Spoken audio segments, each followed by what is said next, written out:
gonna live there eventually. I'm determined. I miss being over there, man. It's so cool. I've heard a lot of good things. Yeah, it's pretty awesome. So, all right, man. Well, let's get Dylan grab us a record, and we'll get rocking. See what we start with here today. Dylan, thank cool. you. This is a fun one. We've done a Judas Priest before, haven't we? Oh, we did Scream for Vengeance. Did we do Defenders of the Faith? Seems like we did one before. I think we did one before. Anyway, this is a great album. I think this was their second album after Rock-A-Rolla, wasn't it? Second or third. This is early Priest. This is the new, or this is this kind of script logo. This is before the. We did British Steel. That's what it was. Is British Steel.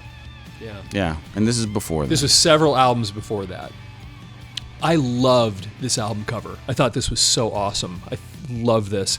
It is very cool. It's just this name, The Sad Wings of Destiny. Very cool. And then the colors, the imagery is fantastic. I love it so much. I mean, that's one of the things. I mean, I like that he's got the necklace on.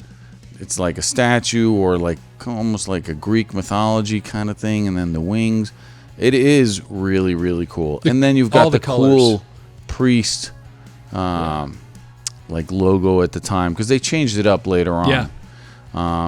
So I really think this is one of those cool, iconic covers. And it was, like I said, I think this was their second album. I'm pretty sure. And when you compare it to Rock-A-Rolla, which I believe was their first one, if you listen to those recordings on there, the production was really, really bad.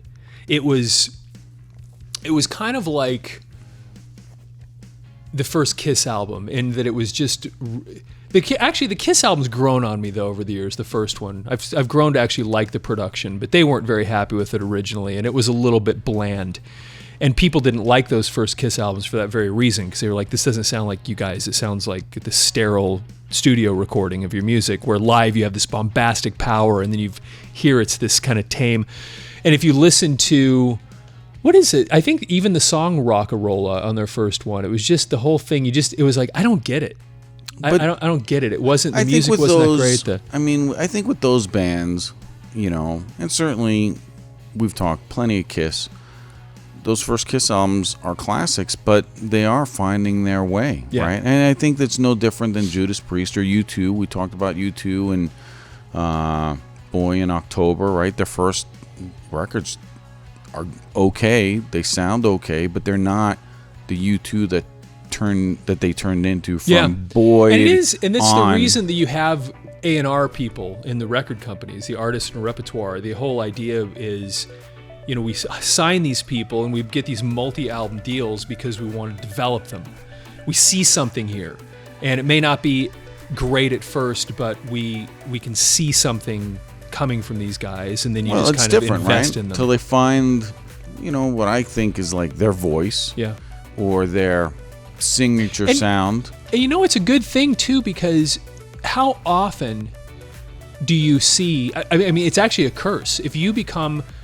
I think it's you get an award for Best New Artist. That's basically like you're going to be gone the next year, dead. If you're ever in today's standards, I mean, you don't want to be Best New Artist, because you get there too fast. You don't have that foundation. You don't have the people following you. And what happens with bands like this, with Kiss especially, a great example, they just grew over time. In those first three albums, it's not necessarily a bad thing that they weren't huge, because it helped them just grow slowly. More organic. Yeah, I think. And then when you hit, you've got this base that's been following you, that's behind you, and they're solid. It's a foundation. And the same thing happened with Judas Priest, where just over time, they were growing, and they were finding their way. Because if you look at, let's go ahead and flip it over. If you look at them, this is nothing like they ended up looking when they found their look. Their groove. Yeah. I think that's definitely right. I mean, you don't really see the biker leather, almost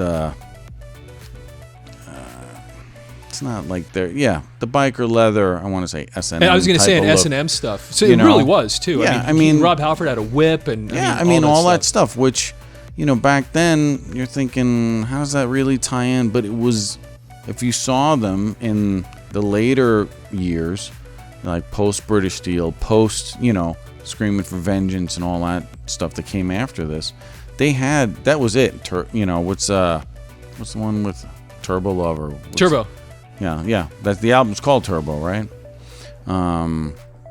Like that's it. They got their groove, and now they were just cranking. Mm-hmm. And this early stuff, it just was peppered with that. And I think, it's no different than a sports. You're drafting somebody on their talent, and you're looking to develop them, and hopefully they're gonna. So the A&R people are, hiring or signing these bands that over the course of 3 albums, 4 albums, whatever their investment is, are they going to be able to sell X and recoup their investment and blow it up? It's very interesting you say it, because I think a lot of people don't understand why people can get a record contract and be these super famous musicians and be absolutely broke. And the reason is, and it's not, and in some cases, they're being taken advantage of, but really what's happening, and most people, even the musicians, don't realize what's going on. Right. The record company's walking in there and saying, making okay, music. We need an album, we need a video, and this is what was happening back in the 70s and 80s, and here's the things that we need. Here is $100,000 or $500,000 to go do that.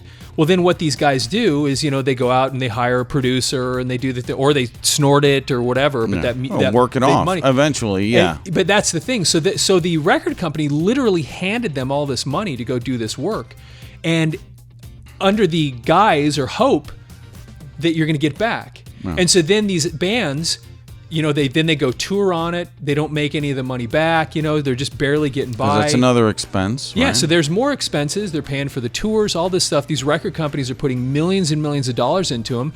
They do this for 3 or 4 albums before they really break, and they're literally in debt to a record company for $5-6 million. Well, whatever, or more. Whatever the investment. Yeah, is. whatever it is that the record company put in there. Because I don't think in the 70s you think. Maybe not. Because I think if you watched, I'm thinking of the Elton John documentary, the recent one. I mean, the record label at that time, or the Queen, Bohemian Rhapsody, the record label guy, which is also played by Mike Myers. Mike Myers, yeah, fantastic. Because obviously Mike Myers from Wayne's World, and where they're jamming out the Bohemian Rhapsody. Put that song Rhapsody. back on the map. Yeah. I'm sure the Queen, they were pretty happy about that. All of a sudden, wow, my royalty check is like blown up. What the hell? Checks. Right?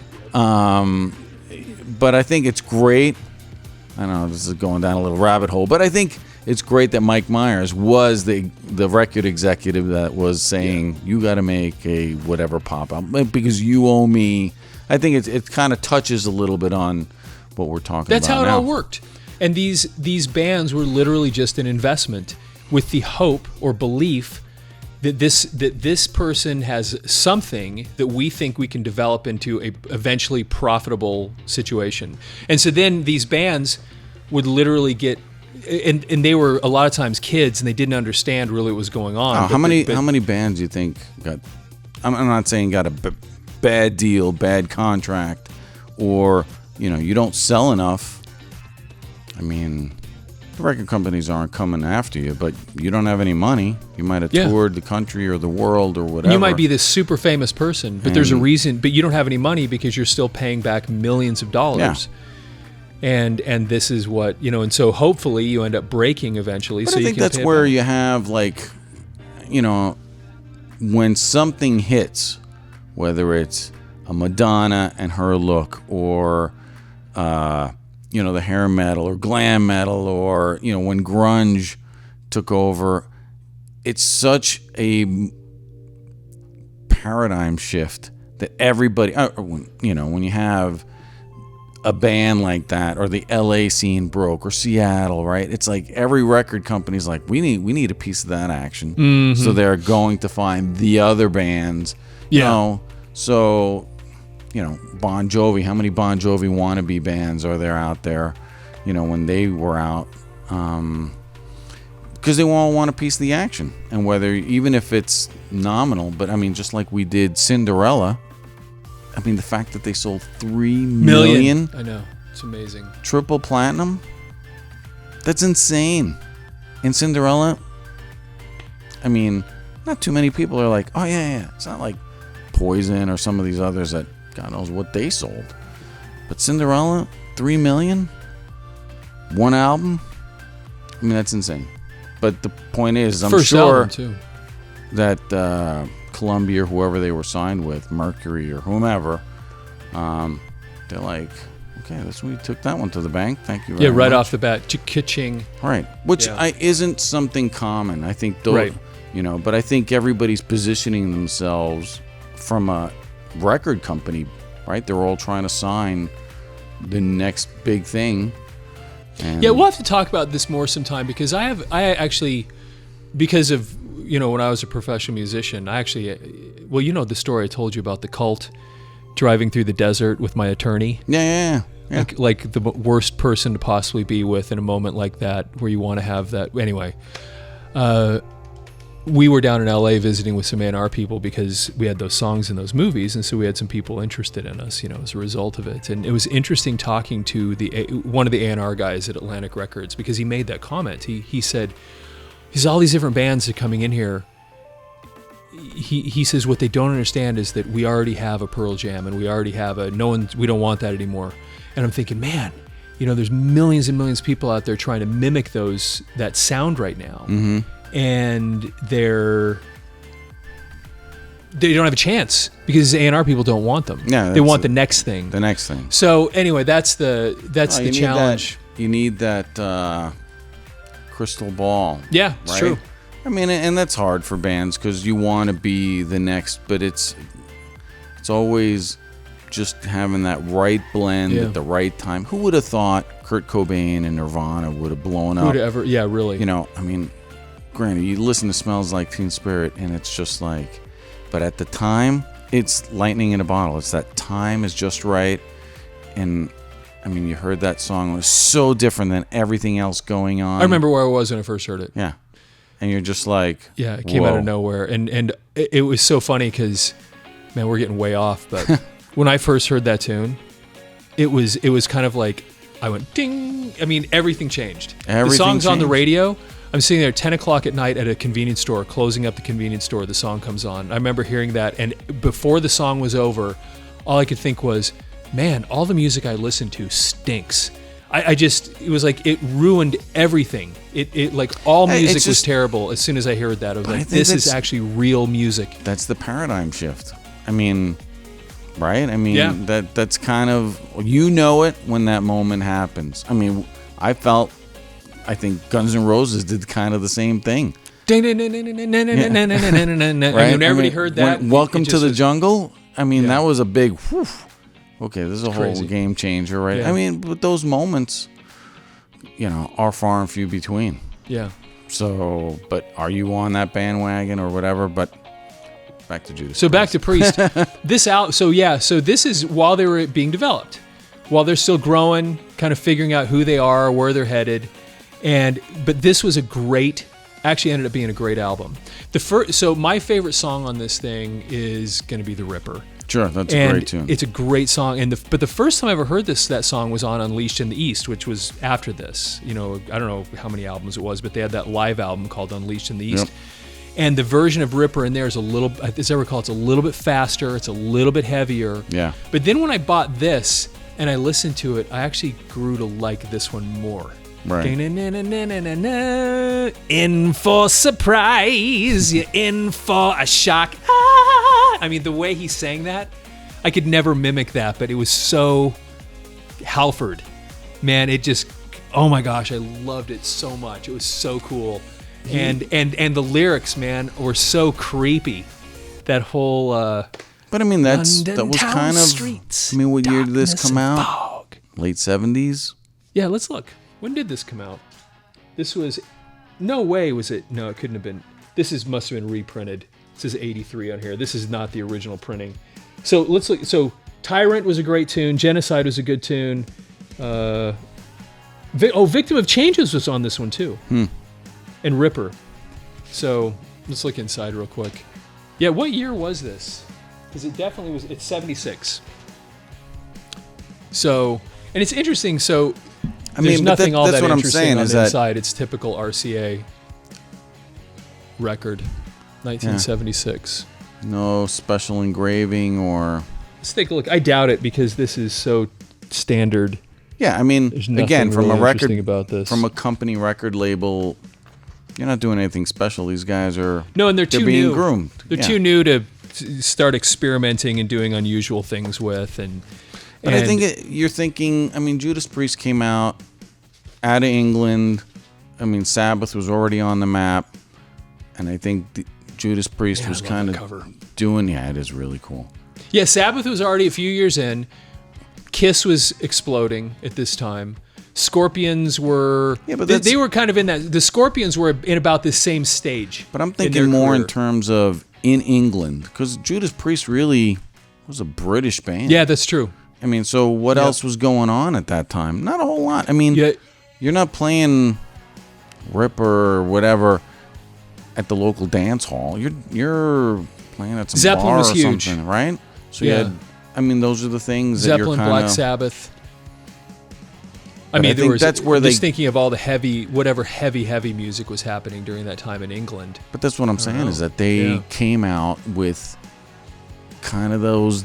That's what's made them different, is the lyrics. They were a 5-piece. Yeah, they had the dual guitar thing. Yeah, and they had the dual guitar thing going on. I mean, and you had Halford, who sang like that prior to him. Not too many. He was pretty unique. I mean, you had kind of the Ian Gillan, who also had that shrieking voice, but not like that. But even Halford though, he's still tame here. But I don't know whoever did what he did better than him.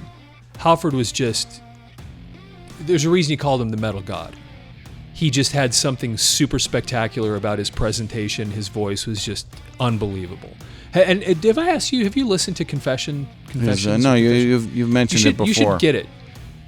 I did the audiobook. I often listen to audiobooks. No, it's good. I'm wrapping up a book. It's really, really interesting. It's a very interesting story, his life. I'm wrapping up a book I'm reading now, and have another one that my daughter wants me to read that I'm going to do, and so I'll add that to my cool. It's worth doing reading list. Anyway, this is a great album. Because a couple of his tunes are great and it's kind of stuck around. And Ripper was such a iconic song for these guys too, which has made it interesting because then when Tim Owens, who replaced Rob Halford in the 90s, I think it was, that was his nickname.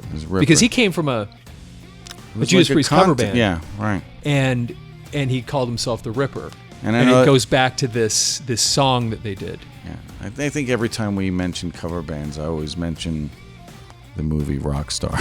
Yeah, and that's what apparently it was. That was based on him. All right, let's rock. Thanks, Dylan. Let's move on to the next one. We'll get this next. Let's get this one cute. Okay, this one we obviously can talk about this for a while. Okay, so this is not an original printing. Okay, this is a re-release, and I honestly never had vinyl original. Guns N' Roses Appetite for Destruction. But this, actually, we were just talking about this, didn't we, just a couple minutes ago? Yeah, I said, this was an album that was a paradigm shift. That changed things. Yeah, because prior to this album coming out, it was all the hair metal, right? Yeah.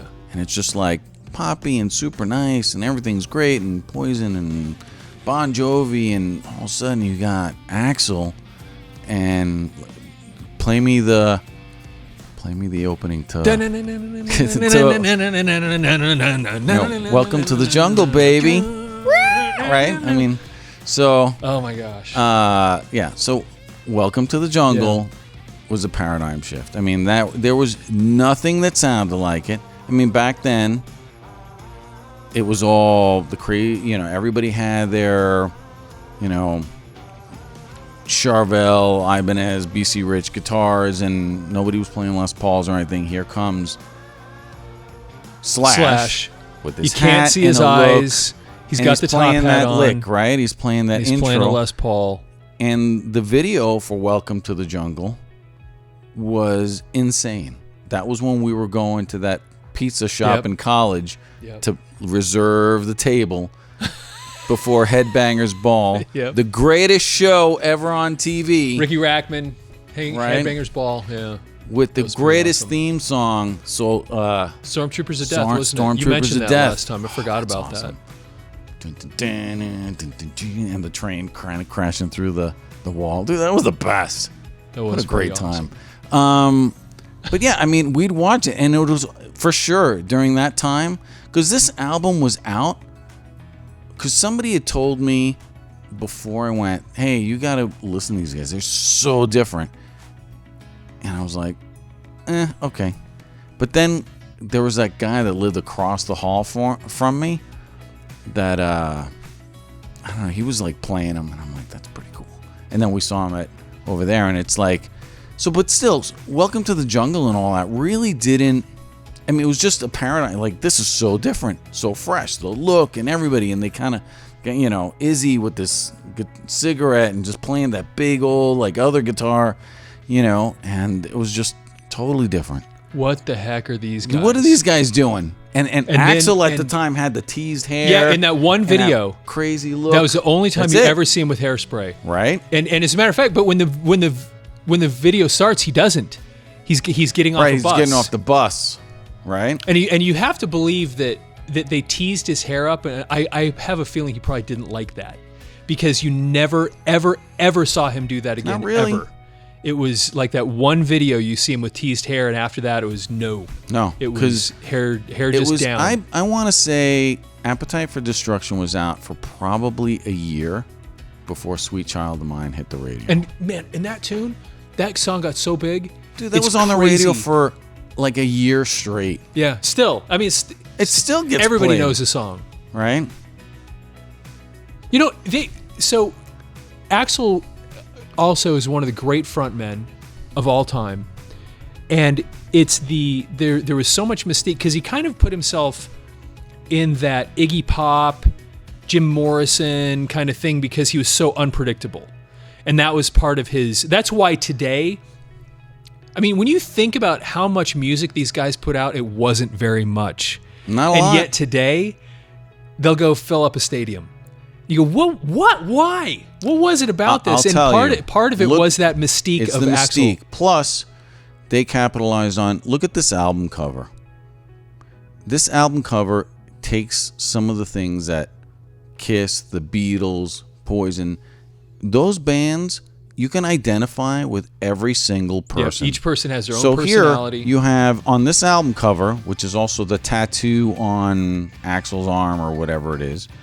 You got Axl with the red hair, which, first of all, how many red-haired frontmen do you really have? In the history, anybody want to write that in? I certainly not, you know, and I'm not talking... he had a unique look. I'm not talking Ed Sheeran, because he doesn't freaking count, right? Because doesn't Ed Sheeran have red hair? I'm anti-Ed Sheeran. I love Ed Sheeran, though. I have to admit, I think he's awesome. I'm anti-Ed Sheeran, and you're pro Ed I love Sheeran. the guy. He's talented. I'll give him that. But he's no Axl Rose. Right? Okay, that's true. But here you got Axl, right? You've got, obviously, Slash with the hat down here, right? Who do you got up here? It's got to be Izzy. Got to be Izzy. The drummer, Steven Adler. Steven Adler. And this has And got, Duff. or this is Steven Adler or Duff. I can't know, tell. I can't I've tell. actually studied this before and wasn't 100% sure. But your point is well made, that they set themselves up to have these 5 distinguishable personalities. Yeah. And it wasn't just their look, because their look was identifiable. It was the fact that they came up with these names. I mean, Steven Adler is a normal name, but Axl Rose, what AXL to begin with. Right. Then you've got Slash. Then Right. you've got Duff. You know, and Izzy. and then Izzy. Like, Izzy Stradlin. And you got to imagine, I always think these things are so funny, because if you were in the room and somebody came up and go, dude, I'm going to be called Axl Rose, I'd be like, dude, that sounds so stupid. And yet when we're presented that but in real life, package. we just accept it. It's the and we package. go with it. Yeah. Yes. All right, we talk about marketing. It's marketing. And A&R. That's what it is. The cool thing about Guns N' Roses is I think it was organic. It was their L.A. These Sunset dudes were real. Strip, and they were in your face. They didn't give a shit about it was real. any of the hair metal that was going on. I mean, they were kind of carving their own path, going against the grain, and they lived fast. And their image, their songs, everything was about that. And I think that's what sold. And I think when Sweet Child, and their songwriting is incredibly phenomenal. good. It's so good. So when you get Sweet Child of Mine, so you got all this imagery and all this stuff going on. It's a huge shift from the cookie cutter hair band, Britney Fox, and Cinderella. And when you think about it, crap that you was have coming this out. powerful tune, the Welcome to the Jungle, but Sweet Child of Mine really is a sweet song. She's got a smile that it seems to me it's beautiful. It's and then of awesome. course it has the really rockin' refrain at the end, but then you have another one. Take me down to the paradise city where the grass is green and the girls are pretty. So many hits. Take me home. But it was not really metal in that sense. It was these beautiful kind of great tunes that are timeless. They are timeless. Those two songs right there that we just mentioned, and then also, if you're at a football game or a lacrosse game, professional or hockey, and all of a sudden "Welcome to the Jungle" comes on, it's right. like you do me a feel favor. it. Play it again. What's that? The Welcome to Jungle. Right? That's what you're doing. Yes, that's exactly what happens. Okay. They just captured Welcome, that, fans. man. You're here for tonight's. Yes, you can feel it. The energy that they created with that and it was so real. It was so amazing. The other thing that got me, that was so cool about this band, that made Axl Rose incredible for me, was that you start off with Welcome to the Jungle and you go into a tune like, was it Mr. Brownstone? And you go, is that the same guy singing? Yeah. Because he's got that low. He went and he started doing I get home around 7, get on bed around 9, whatever. Right, yeah. Did that. Good job. And I remember listening to this going, dude, this guy, if that's the same guy. Yeah, because you're thinking, is that a different singer? Yeah, you really think that. And you realize, and so, because that low baritone presentation was a no-no in 80s metal. 80s metal is how high can I possibly sing, right? And still sound. Actually, I don't care if I sound male. I want it to be I want this note that I hit to be Robert Plant and an octave above him. Right. That's what everybody was after. And then Axl walks in, and he starts doing that, and you think, dude, this guy is so spectacular. And people knock him. When you get into the next album, like when you have Use Your Illusion and you have those crazy music videos, I loved those music videos. I thought they were so spectacular. They were so over the top good, and they crushed everything else that was around at that time. And people knocked Axl for going overboard with this stuff. No, man. These were powerful statements. They were great. The music was great. The visuals were great. I loved that stuff. I thought they were fantastic. And I don't think that the marketing, obviously when Use Your Illusion came out, it was like, okay, now these guys have made, because I don't know how much money Appetite costs, but I can tell you, they sold plenty. To make it back in spades, over. Right? Yeah. That's what makes it great. So you got this image. The other thing that I think is cool and you about have the parental advisory that equals sales. That adds to the sales. Yeah. What were you gonna say? I was gonna say the other thing is their whole look was like totally different, and they weren't spandex and all that. Is that on they the were? back? Yeah, that's on the back. This right? look right here. They look like they are just hanging out, and they're just rocking dudes. They got tats. They got the look cigarettes. Like a street gang. And they look like. It looks awesome. They just as soon get in a fight with somebody in a bar as it's a paradigm shift to what awesome. Everything else that was going on at the time. So easy. That voice, man. Yeah, the way he did that. Oh my gosh, I love that stuff. Yeah, think about these tunes. Welcome to the Jungle. It's so easy. Both those tunes are great. I don't remember Night Train, Mr. Brownstone, Paradise City. Sweet Child of Mine. I mean, I honestly don't remember the rest of those tunes. But those songs that I just listed were so iconic and so huge and so. And I probably like the others. I just never. This came out. I think this was our first year in college. Yeah. So I think it came out either the beginning or the beginning of '87 or the end of '86. Yeah. Is what I'm thinking. And then Sweet Child of Mine didn't hit like the radio till kind of after. Yeah. Because that was like the summer after. This is '87 Geffen. So in this side here, in the side we have just lyrics. And you know, the band Rocket Queen. I mean, there's so many good songs. But again, you drop the needle on track 1 and you go all the way through, turn it over all the way through. There is not a soft song. It's solid. It's solid music. 100%. The production is phenomenal. And it was so just good fresh. Stuff. So then this was kind of a creepy image. Remember when I first saw that? Yeah, that's because of our upbringing, bro. It's still pretty creepy, man. I mean, it's cool. I mean, it's really kind of like, I don't know what. It's kind of icky. That was crazy. I mean, you do definitely with a girl with the panties down and kind of half undressed. It's kind of a little messed up. It is a little messed up. I don't care how you were raised. That is a messed up graphic. That's.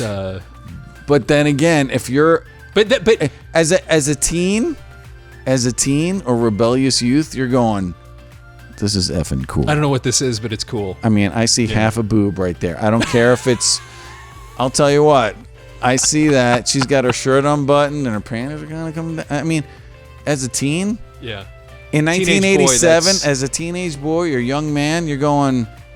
This is pretty cool. These guys got it going on. It's kind of whatever it is. It's interesting or cool, right? Or because you couldn't just look at whatever you're looking at. It did. I tell you, the first time I saw it, it bothered me a bit. Like, man, this is creepy. My mom sees this. Yeah. You think those things. Like, man, if somebody, this is too much. I gotta cover that up. Yeah.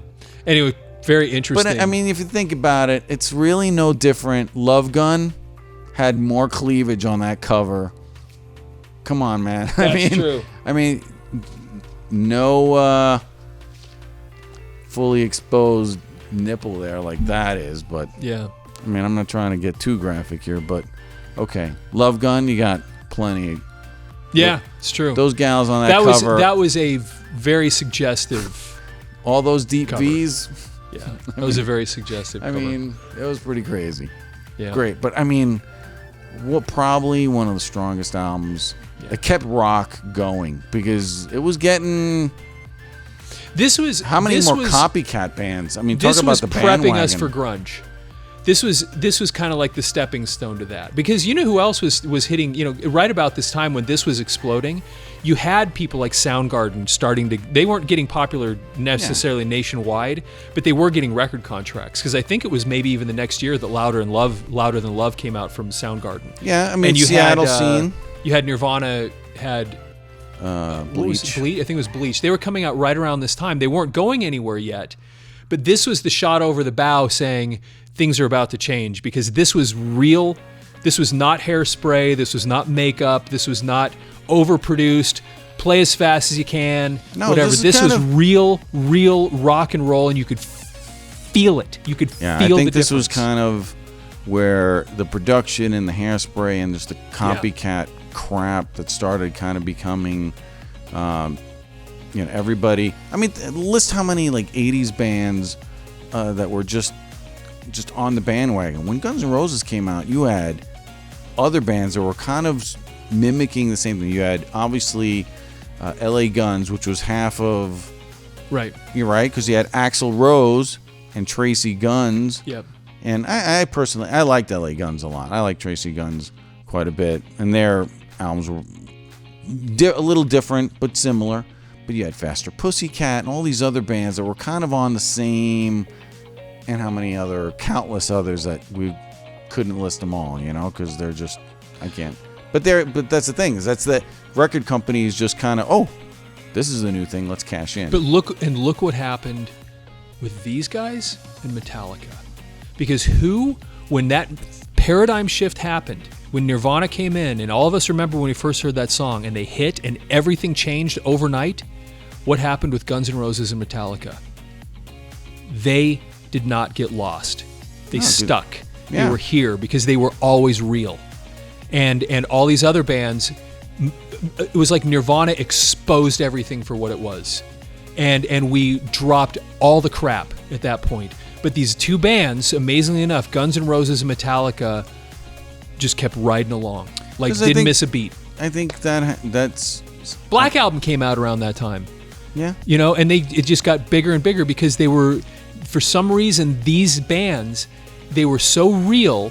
There was no makeup and hairspray and fake crap that we could all sense. This was the real deal, and so they made it all the way through that transition. But that's also a testament of people can see through the crap. You can market. Yeah, exactly. You that's can exactly market my point. Faster Pussycat all you want. They were not as strong a lineup or as original as Guns N' Roses. Yeah. They just weren't. Yeah. They just weren't. And I think as a fan, you might like Faster Pussycat. But come on. Album sales, things, but that's why the test of time and the fandom and the sales, I think, justify Guns N' Roses being, because nobody recognizes. It goes back to like Talladega Nights. Number 2 is the first loser, right, or whatever. Mm-hmm. Right. Second's the first loser, right? But the point is that you have the people that set the bar, Guns N' Roses, Metallica, like you said. Those are the ones they're the trailblazers. Yeah. Beatles, trailblazers. Stones, trailblazers. This was a throwback, I think, also to like Aerosmith and that rock and roll, because Aerosmith was a 5-piece and things like that. It was kind of like just repackaged into a more angsty late 80s, type of way. It was good. It was against the grain. Yeah. Love it. It was awesome. Because it kept guitars and stuff and hard rock and just pushing forward. It's awesome. Love Guns N' Roses. All right, man. Let's get we got one more record to go. Dylan's here helping us out today. We didn't mention him, did we? Dylan's running cameras and sound today. Thank you, Appreciate him Dylan. being there. So let's get this last record in here. I know this has been it's been good. Yeah, that's good stuff. Oh my gosh, yes. You know who's gonna love seeing this one is Kurt and Troy. Oh, Kurt and Troy. Kurt watches. Hey, Kurt. Kurt Bartlett. Troy. Calling out Kurt. I don't know if Troy watches these. I think I've seen him comment once or twice, but I know Kurt watches all these. All right. So, you know what? Hey, this had the cover on it. Do you know where that is? Did I pull it off? Because usually I know we take them off, but there's something on there I want to show that I stuck on it. Is that it? Yeah, that's it. Cool. So the interesting thing about this record, you'll notice on this particular one, I've got a signature there. This is Brad Delp, who killed himself some time ago. Oh, that's so singer sad, from Boston. You'll see that on my thing here I have, this is a backstage pass, because Troy Bartlett, who's a friend of ours, and I don't remember if Kurt went with us then too, but Troy, he was a friend of mine when we were kids, and he was one of the early people that was into the internet and computers. And I remember being in high school, and I barely knew what a computer was at the time. Sure. And you go over to his house, and he's got this computer, like making phone calls, trying to find. It was a little bit like, what's that show? Get the modem. Yeah, and he's just you see him trying to connect all these different things. What was that movie that had? Weird Science? No, the one where he taps into the nation's. Oh, with Matthew Broderick? Yeah.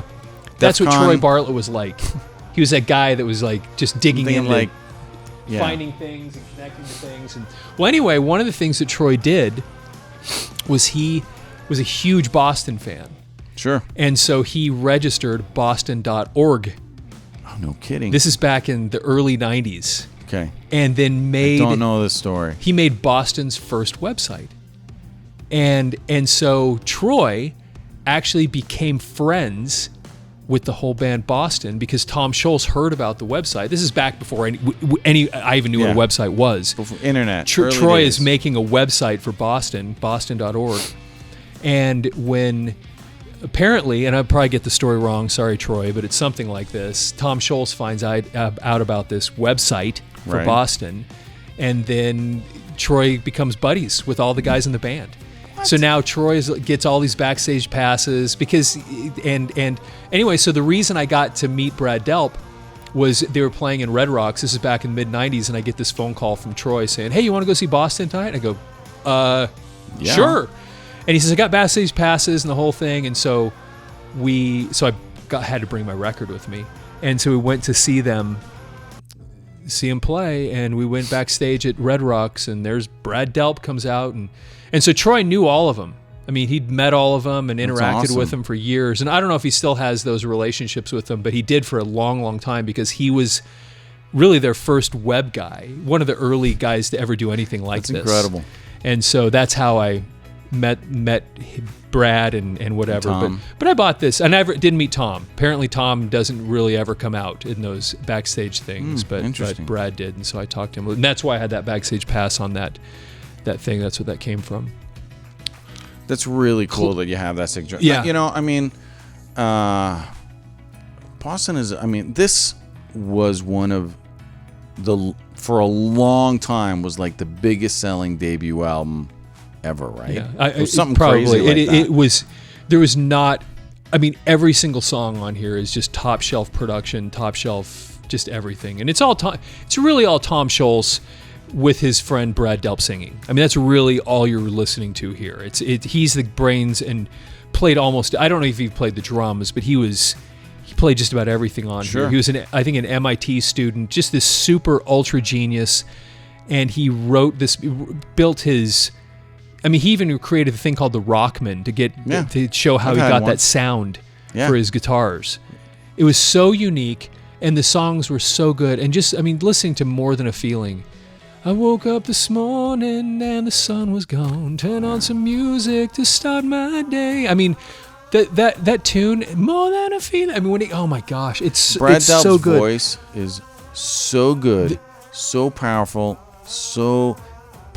on the high registers, and his harmonies. I mean, that's the thing that I kind of think that Boston kind of sets him apart. Is Brad singing is so. I mean, first of all, like you said, the songwriting is awesome, catchy, fresh. It's really well mixed. Really clear. Because the other thing is the sound, right? Like you mentioned, they had whatever. 1,000 Marshall amps cranked to 11 to get that sound, the Boston sound, and nothing was like that. Yeah. And the Rockman and whatever, kind of you can recreate it, but I mean, you listen to it today and there's still nobody really has that huge guitar sound and those really clean solos. It was the guitar sound, but he also had, it was just, you listen to the stuff that he did, and the harmonies that he did with his guitars. Right. The harmonized solos. It was so interesting and original and beautiful and lots of layers. Yeah. I think yet it didn't feel cluttered. Right. Because that was the one thing I never liked about Phil Spector. Phil Spector had his wall of sound, and he's, of course, this legendary producer, but I think he became legendary because he had a unique sound, even though I thought the sound was terrible. But it was different. Sure. And it was a thing basically where he just put so much noise into it, they called it the wall of sound. This had easily as much stuff going on as his stuff did. Well, maybe not 3 drum sets, but still had so many things going on, and yet you felt space in it still. You felt like it wasn't pushing you away. You felt like you're inside it. The clarity of I think the clarity and whatever Tom was doing on the engineering side, whether it was compressing the sound or doing whatever they did, really made it. Man, it was crisp. And look at the imagery. And the cover is so cool. I loved this cover because it's a guitar, obviously. Mm-hmm. It's a spaceship, and they actually on the next album, Don't Look Back, kind of built on this same theme. Sure. And it was such iconic cover. so cool. Everything about this imagery was just awesome. Let's flip it over, and then you see the band over here. Right. And like I said, I think, as I understand the story, you had Tom and Brad, and then these other guys. Sib was the drummer. You had I think he was the bass player. I don't remember these guys' name. And they've got it listed under here, but yeah. And the other guitarist. But really, as I recall, it was basically him with him that put all this together, and then they had to make a band afterwards so that they had something to sell. To add in. And then that's where these other guys came from. Yeah, I remember, again, in college is when Stage 3, is that the third one that came out? Third stage? It wasn't stage change. Maybe it was third stage. Yes, but it was that. Yeah, something like that. But yeah, I mean, they came and toured. They actually played we on went campus. To it. Yeah. I mean, that was pretty awesome. Yeah, they were great. And I think the other thing, is it they put something, no synthesizers or keyboards were used in this? On principle, Tom Scholz liked to have all that really organic, out-of-the-box sound where he wasn't, creating anything with synths. Right. Because it was all organs. He had a B3, I think. I don't know if he's using a B3 or not, but he was using organs. Was it before, what do they call it? Foreplay or whatever, that long interlude that goes into... It's before Long Time. Long Time. Yeah, so I mean, look at this. Good. Look at the songs. More Than a Feeling. How do you beat that? With the acoustic intro. Yeah. And then it just builds. But that's what I think. It's just, there's so many layers. And then Peace of Mind. It's a great song. Have my peace of mind. Woo. A great song. Then you had Foreplay and Long Time. It's been such a long time. Think I should be going. That intro is just so incredible. Rock and roll band. Everybody's waiting. Smokin' was a great tune. Smokin'. Hitch a Ride, which I think was originally called San Francisco Nights, if I'm not mistaken. Come on, hitch a ride, but it was something like San Francisco Nights, blah blah blah blah. I have recorded a demo somewhere of the original thing. No kidding. That's Something About You. There was something about you. That's a great tune. And then Let Me Take You Home Tonight. I mean, all of it was great. Let me take you home tonight.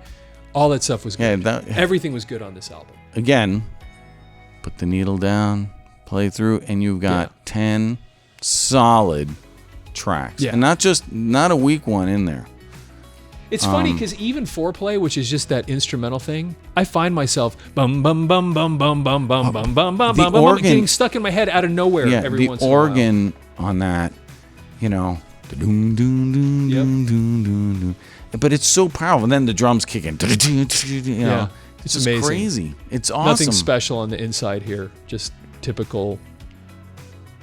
I couldn't even imagine how many copies, but it was like that's interesting. It says Adriana. Really? Yeah. Do you think you want to look at it? I don't know if you can see that close, but it's in script right here. It looks like it says ADR Adriana. It's got to say that. I wonder what that means. You can see it right there. See if you can see it in the light if I move it around, but it's right there. Oh, I do see it. Yeah. Oh, there's always writing and things in there because it's how they, track the records. They all have these different numbers. There's a few little things, but you would think it'd be Adriana. Interesting. Yeah. Anyway, if anybody knows why they'd have that particular word in there, I don't know what it would mean. Because who's the gal that they talk about in, I don't keep saying Third Stage or... Yeah, they had a couple of songs they had Holly Ann. Yeah. They had, but no, what was the first hit? Because it was a girl's name. Amanda. Yeah. I'm going to take you by surprise and make you realize Amanda. Yeah, that was their first one. Oh, girl. Yeah. You and I know that we can't wait. And I swear it's not a lie, girl. Tomorrow may be too late. You and I, girl. I mean, it just keeps getting higher. It keeps going. It's crazy. Yeah, but I mean, Brad Delp, the fact you have a signature, it's sad that what happened to him, but at the same time, so talented, and I don't think there's really I mean, I can't And think you know of a what? singer like him. He wasn't just the singer either because he played the guitar. Yep. Now, which is kind of cool. You'd see him sometimes in shots where he's just singing, but I kind of always like that, having a singer that can bust out and just join in the band. I think the other thing did is, you don't see a lot of Boston live, coming to town, right? Because at the same time, this album came out early. Yeah. Definitely before our time. Yeah. And then between the second album, Don't Look Back, and I keep wanting to say Third Stage. I'm sure it was Third Stage. Yeah, it was like 20 years or something crazy. It was a long time. It was a long time. More than, It was 7, 8 years, something like that. Yeah, it was like 7 or 8 years. It was ridiculous. There was a break in there. I mean, the fact that you even can come out with another album and have it be huge. It's just that just you'd all shows been you the waiting power of these first albums, especially the first one, because the next album, Don't Look Back, had "Don't Look Back," which is a great song. Yep. And it had one or two others, but it was a lot like kind of rehashed this album. It was kind of like this album again. Yeah. So it was good, but it wasn't this. Not as groundbreaking. They have been writing on the power of this album since the beginning. Yeah. Now, it's not that they haven't put out good stuff, because even Third Stage had some great music on it, and so did Don't Look Back, but this was it. I mean, this was the touchstone as far as what Boston did, and still to this day. Anyway, yeah, it's a great album. Everything about it. Dude, I want to say this album sold so much. I don't know why I'm thinking that. I wouldn't be surprised if it was in the 10 to 15 million range. It would have to be. So? You want to? I wouldn't be surprised if it was up in that neighborhood. Just like, yeah, it Dylan has this album. Yeah, that's 10 million and one. And one. Yeah, and what if do you Dylan think? has it. That. Dylan, how old are you? 21. Nice. Dylan's 21 and he has Boston's first album. Because it's, again, you put it on and it's good every track. Yeah. It's good. It's recorded well. The songs are good. It's really impressive. So it's really cool you got a signature too. And a cool story. And it's kind of a fun story. So I have Troy Bartlett to thank for that. So 17 million. I was pretty close. I said 10 to 15, so 17 million copies of that thing. He's once again somebody that's not working flipping burgers. No. They just MIT on that one album grad. alone. Yeah, no. Yeah. Crazy stuff. 17 million. That's mind-blowing. And it's even more mind-blowing when you put it in the context of the fact that it's people going to a store and buying getting a car, driving somewhere, doing this, pulling it out, going to think, that's the thing that makes this even more impressive. That's how many people went out of their way to pick this thing up. Bought with cold hard cash, not downloaded. Yeah, it's amazing. I mean, would the 17 million count modern day downloads? I guess they would count them in the whole thing, but you got to imagine that the first 15 million happened before the downloads, or something like that. I would think. So that's incredible. Anyway, that is pretty amazing stuff. I mean, think 17. Dude, there are countries that don't have 17 million people. That's like, right? That's pretty funny. Think about that. We're gonna go to Canada and give. I have no idea how many people live in Canada. I'm thinking more than 17 million. Probably actually, more. It's not that many more. I think you're up in the 30 to 40 million with Canada. Because I believe England Canada is 80 million, 60 to 80 in Canada. Yeah, because most of people in Canada live in just a couple of locations, so it's not a. What's that? Okay, I was going to say it's in the 40 million range. It's because anyway. I mean, just think about it. You come out with an album. And you go, we're going to go to Canada and give one to every third person. That lives in Canada. We're just going to give one to everybody. Every family? Yeah, every family gets one album of ours on the house. Or actually, we'll just take it out of your taxes. Yeah, exactly. It's pretty good. So. I mean, that's incredible. 17, that's a big number. It is. I want to say this probably had the number one spot. Because again, it's their debut. Yeah. It's not like we built up to this like we were talking about Judas Priest earlier. You're not building up to this. This is your debut Right out of the gate. 17 million. Yeah. Hey, that's a nice. Yeah. That's a nice career. That is.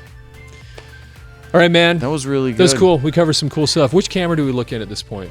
Are they all rolling? Okay, we'll look over in this one. All right. So, hey, be sure to like and subscribe. Yeah. We should mention that at the beginning. Actually, we blew over everything we usually say at the beginning. Thank you, Audio Mover. Please be sure to like and subscribe. If you have Audio Mover, pays all the bills around here. So if you have old audio and videotapes that you need converted to digital, go to audiomover.com and get your order started. And we, once again, like and subscribe. And please leave your comments. We love your comments. Yeah, we really do. And if you're watching on TikTok, it's kind of interesting. If you're following us on there, we give your comments too. That's a pretty fun platform. We've got a lot of we passed 6,000. We're well over 6,000 followers now since last week. Thank you. If you follow us, thank you so much. We appreciate it. Really. I think we have some pretty interesting dialogue. I mean, today's episode, we covered a lot of ground. You're interesting. Yeah. I bring records. Gary brings personality, and then somehow it gives us something. Gives a couple old guys something to do. Thank you. So there personality. You go. I noticed I'm very kind of sarcastic. I don't know. I was telling somebody that today. I'm like, I didn't know that until I watched myself. That's pretty funny. And I'm like, am I that way all the time? Yeah, I am. I guess. All right, you tell me. In 30 years, was I this way more or less 30 years ago? I don't think you're much different than you ever. I don't think many people are. Same.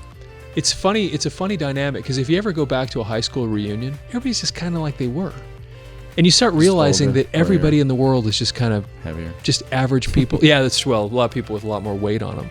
But nobody knows what they're doing. We're all just everybody's just normal people, and you don't change that much. Same whatever personality you had as a teenager, it's still kind of the same thing. So no, I don't think you've. I think you've kind of always been that same whatever it is. You're probably more mature. I think and what wiser. That's the thing. We all get a little wiser. The personality doesn't change that much. The life experience, but there's some wisdom mixed in there. Even though I did say nipple earlier, I don't know how that much wiser or. I think that's okay. It's all right. We'll get away with that one. Okay. So anyway, let that one slide. Hey, thanks for everybody. Watching. Appreciate it. Talk to you soon. There you go.